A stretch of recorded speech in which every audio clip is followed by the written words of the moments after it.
Hi everyone, welcome back to the channel. Before diving in, just a quick disclaimer that every single information I'm going to share with you in this video is based on my own research and personal experiences. So this is not a sponsored content, so I will try to give you an honest review and an unbiased take.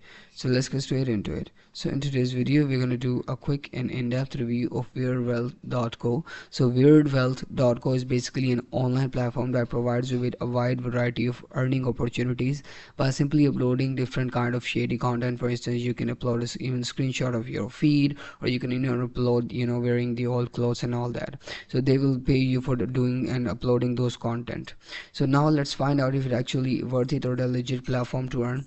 As you can see, once I tried searching for the reviews of this platform on Scheme Advisor, I got to know it has a really positive trust score of 91 out of 100, which is a good signal about this. And another thing is, once I tried searching for the reviews, how people are talking about it, that this is a legitimate platform where people can make money, but of course there are no guarantees if they will be able to withdraw the money.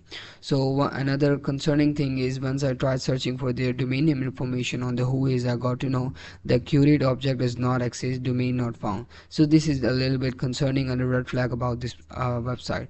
So in conclusion, I would say, like, you can try it out. If it works for you, if you can withdraw the money, then you can even use this platform even further. But do not invest a lot of time initially, so that you can earn all the money later on. Withdraw your cash first. So I hope this review was helpful for you. Thank you so much for watching the video. I hope to see you in the next one. Goodbye.